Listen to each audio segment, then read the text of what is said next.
Precious metals crimes is a very serious thing. And when you're the victim of said crime, the last thing you should have to think about is what this victim is going to have to do in order to get her precious metals back. I'll explain as we explore.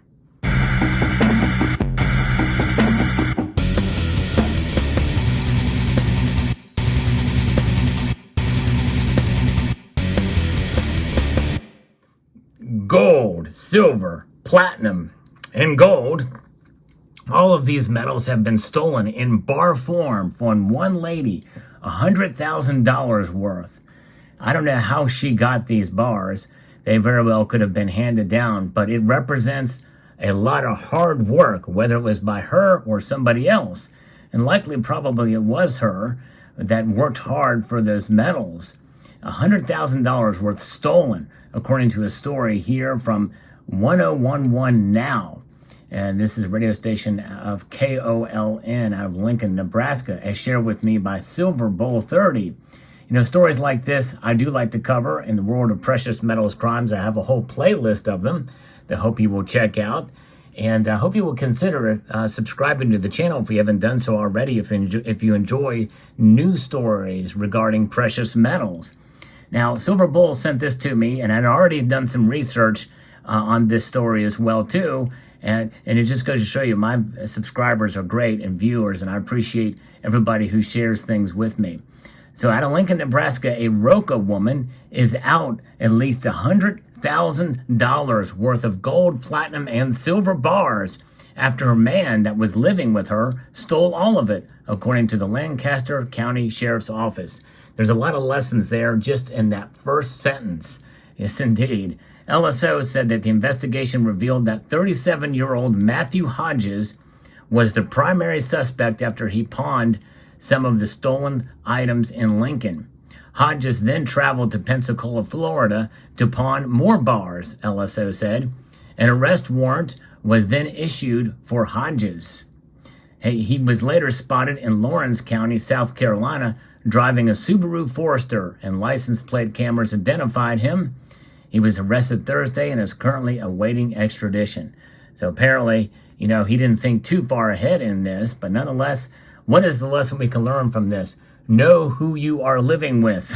You know what I'm saying? And apparently, this is something that this lady, I guess, didn't have a clue about, or maybe suspected, and maybe couldn't get away. Maybe it was an abusive relationship, and it was a hard time for her to get away. And he just found an opportunity and stole all of that gold, silver, and platinum.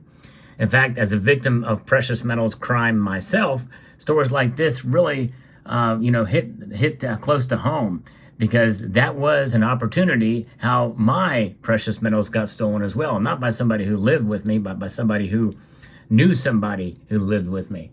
And that is a big problematic thing. So be careful who you tell, and make sure you safeguard your precious metals. Folks, that cannot be stressed enough. No question that it is a very difficult thing when you hold something of value in your home. No matter how secure it may be in that home, it does provide a target, which is one reason why I decide to store most, in fact, sometimes all, off-site. And if you have the luxury to do so with people you trust, whether family members or what have you, that aren't closely tied so obviously to you, well, it's a luxury that you take advantage of, for sure.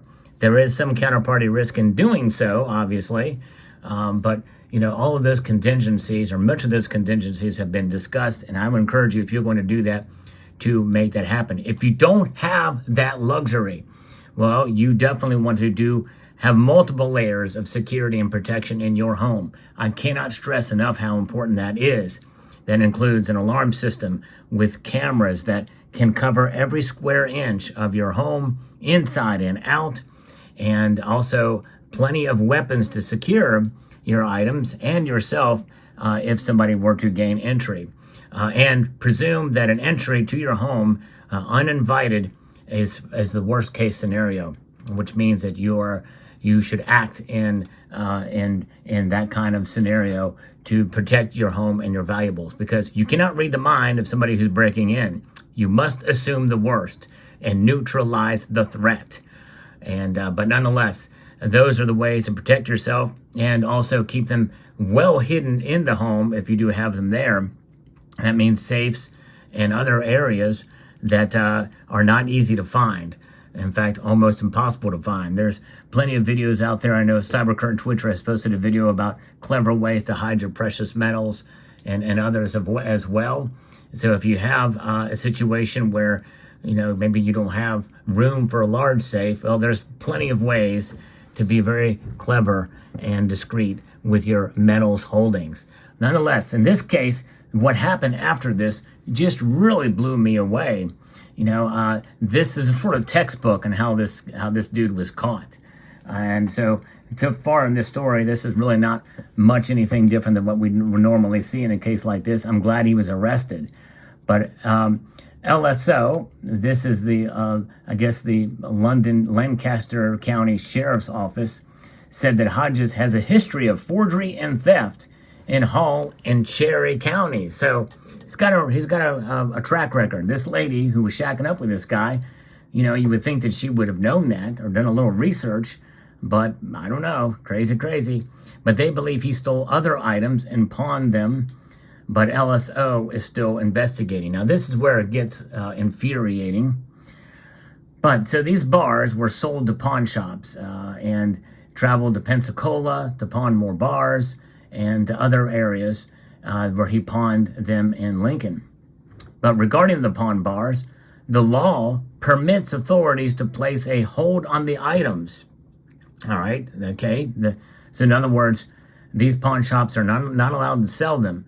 And I assume that includes those from outside of the state. That's great, because then the owner should get them back. But here is the kicker. But the victim would need to repurchase them if she wishes to reclaim them. Let me repeat that. The law permits authorities to place a hold on the bars, but the victim would need to repurchase them if she wishes to reclaim them. That is crazy. That is absolutely crazy. She is the victim of this crime, and she actually has to buy her bars back? What kind of upside down world do we live in? How common is this? I don't know. I've never heard of this before, but perhaps that is a thing, and it may be something that many states have, but I find that abhorrent. Now, obviously, who's on the hook for this? Should it be the pawn shop owners? Because in a sense, they're victims too. Well, maybe not. Maybe they shouldn't, but at the same time, I think them being at a place of business, they probably should have done their homework and their research on whoever they're buying their bars from. And so, usually gold bars and things like that, you get a driver's license, whatever, you check the stuff. And but I would say that, obviously the criminal is not going to pay it back. He doesn't have the money to pay it back. And so this pawn shop, I think they stuck their neck out buying stolen bars from a victim. I think they should be on the hook for it, and then they can sue the criminal if they so desire. But I think this is a miscarriage of justice in my view. I think it's just crazy that she would have to pay for those. You know what? If she would have only have had a knight to help her out with all of this, it would be a much better situation.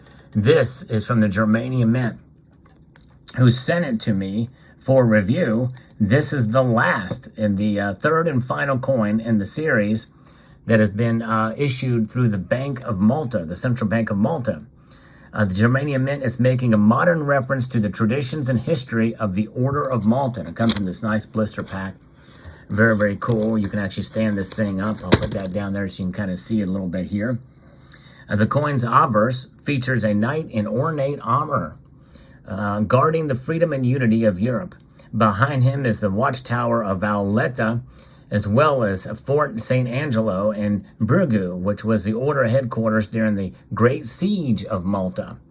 The reverse of the coin is again the coat of arms of Malta, Central Bank of Malta, with a shield held by a Maltese knight.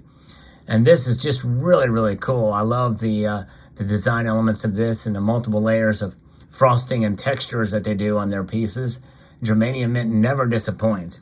They used to have an issue with milk spotting, but I don't think we see that. I've not seen that in their more current releases. They are on top of their game as far as quality.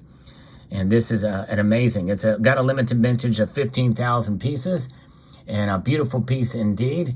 And you know, and the thing is, something like this, if you had a knight to guard you, well, maybe she would be in a different situation from that theft. But there's that. Now, the other thing too, they didn't mention copper being stolen, but they also sent me a copper bar here. This is a nice piece here, and it just like the silver bars, it comes wrapped up, and this is a 5-ounce bar, and comes with the same kind of quality that the 5-ounce silver bars have. So this is a really cool piece. Again, this is something that was sent to me. I actually did not buy this, but I think pieces like this, if you were to buy them, you buy them just for the collectability of it, for the cool factor. It's not a wise idea to stack copper though, for a hedge or anything like that. At least not right now. But let me know what your thoughts are on the coin, and also on the story here about the bars being stolen.